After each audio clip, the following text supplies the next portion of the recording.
Welcome to another episode of the Callie Chronicles. We're going to try and get you caught up because it has been really hectic lately. It's, approaching the peak of the rut, or it could be the peak of the rut. I don't know. There's a lot of deer getting killed and a lot of tracking calls come in, which doesn't give me a whole lot of time to edit and post these videos.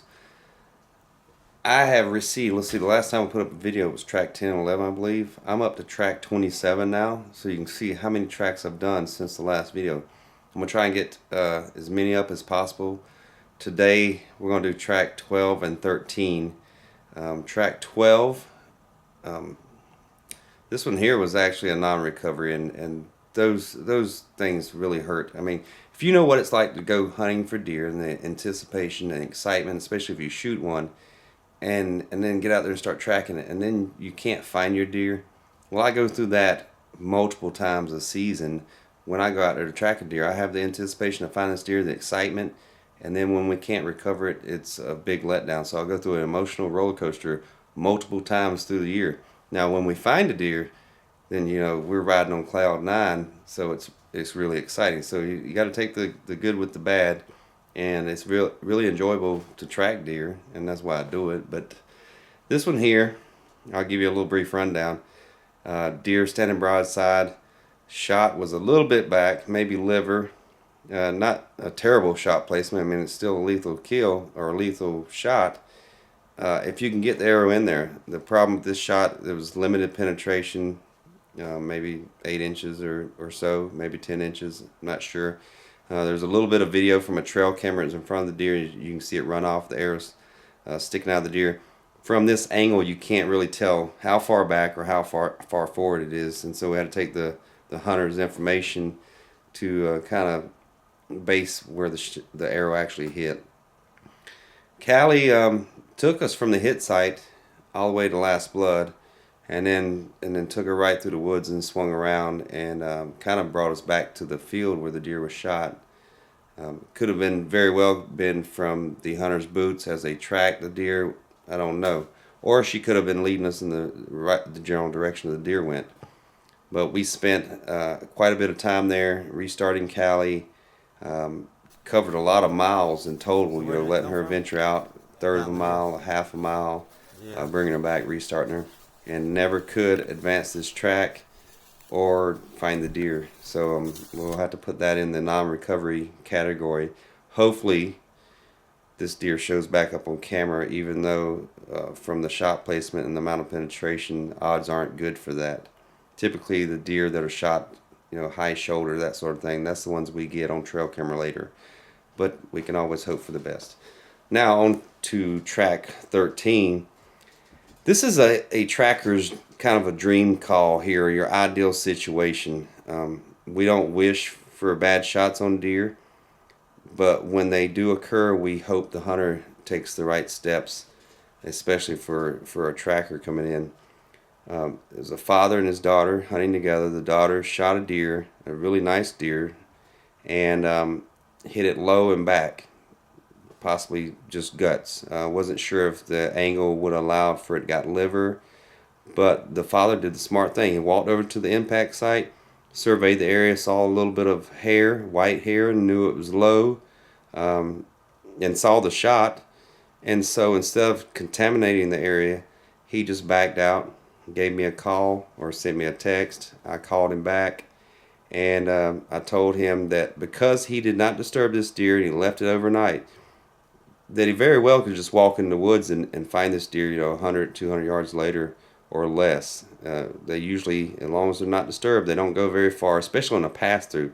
As long as that arrow went clean through and there's not an arrow in there causing pain or discomfort for the deer, they will bed down fairly soon, and that's where you'll find them the next morning. So went in there, he showed me the area where the hunt occurred, and we put Callie on the track. Callie, there's a lot of pheasants over here too. She usually doesn't worry about them. We flushed up a whole covey of, I don't know what you call them, a covey.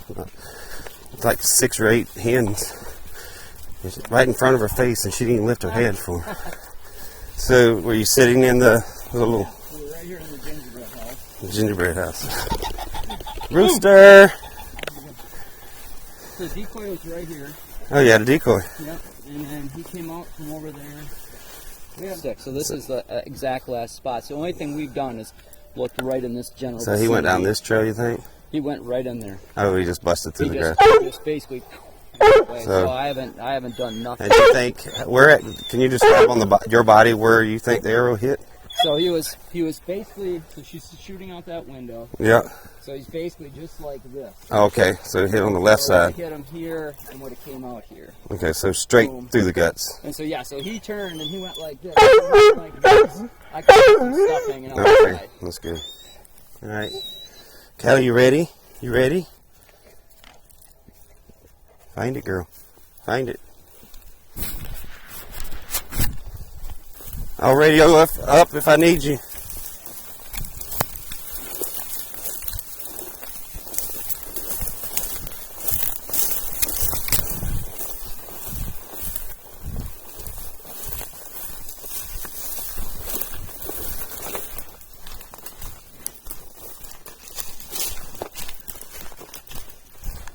You guys didn't even look in the woods at all?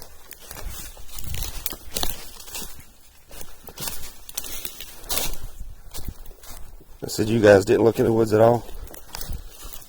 Oh, the ground's tore up right here. No, we did not.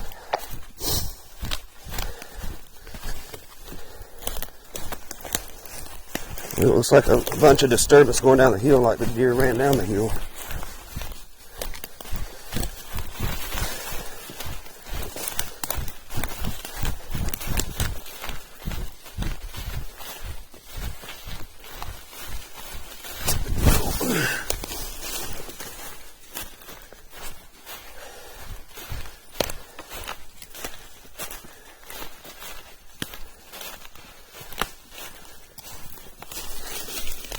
Another disturbance right there in the leaves.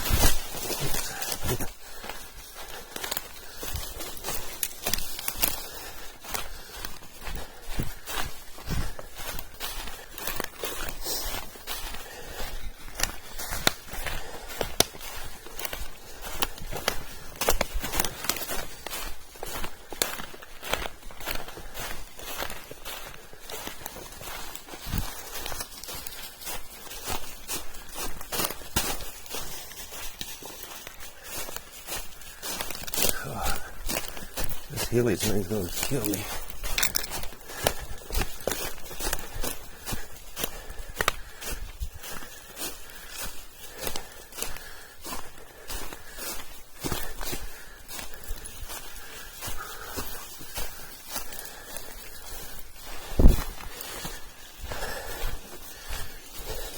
Oh, lots of blood. I got lots of blood back here coming down this hill.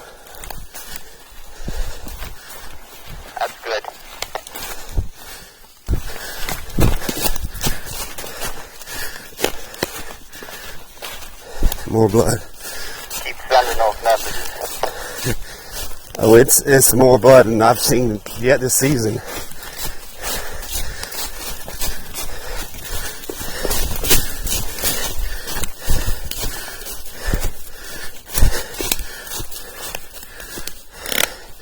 Yeah, this dude Ricker's just spewing blood.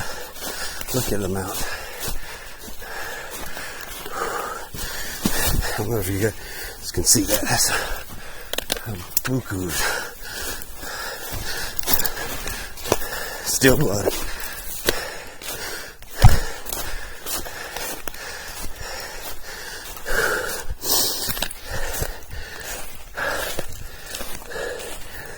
Still blood at the top of the hill up here. Lots of it. All right. Still got blood here.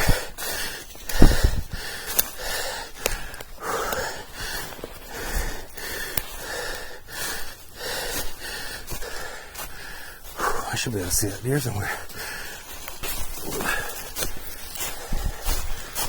There you go. Good girl.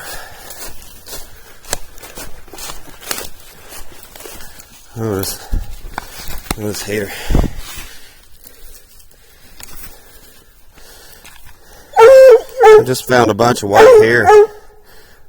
I guess maybe the arrow pulled out in this area. I don't know. All right, girl.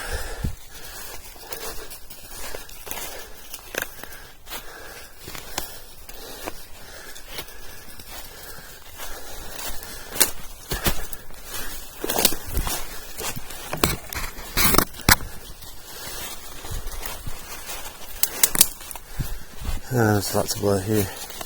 Work it out, girl.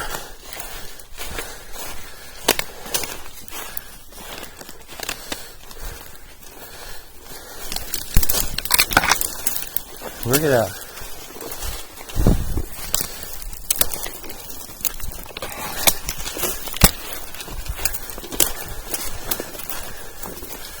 Got blood right here.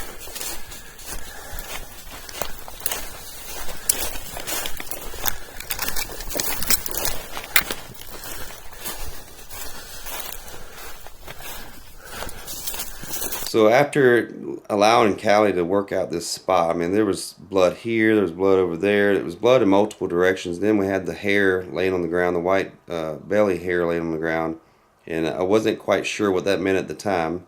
I assumed maybe the arrow pulled out, or some hair that was cut finally fell off the deer.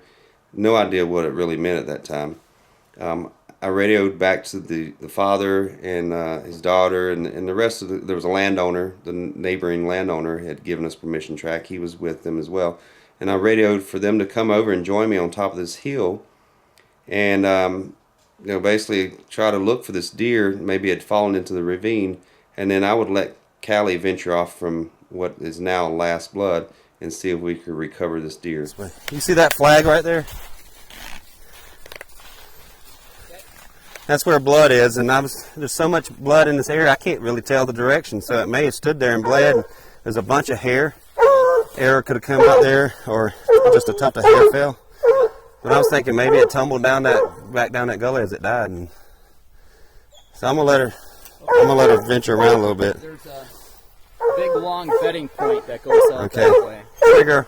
As well as then that base of that just dumps over to the other side. All right, I'm gonna just venture down this. If I have to, I'll bring it back. Well, just you see the deer?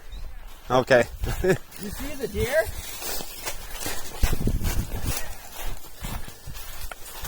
Thank you very much. Yeah, I don't know if you need me. Oh, the coyote's got it. That's why. Holy cow, that's a big old buck. Well, Sid. Something got hooked for us. Yeah, that's why I saw that hair back there. I guess they tugged on the hair a little bit and then got it up and run over here, maybe? They could have. Congratulations.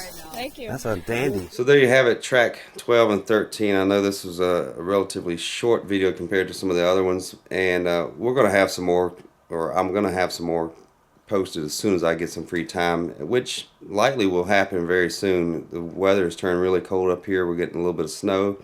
With snow means less need for a tracking dog because you can just follow the deer and blood in the snow, and you won't need a tracking dog as often. Occasionally we will track in the snow, especially if snow falls on a track after the deer was shot. But hopefully we'll get some tracks caught up and get some videos posted. There's some good ones coming up. I think you guys will enjoy it. And remember, if you enjoy what you're seeing, you want to subscribe to this channel, go ahead and hit that subscribe button and hit the little bell icon right beside it.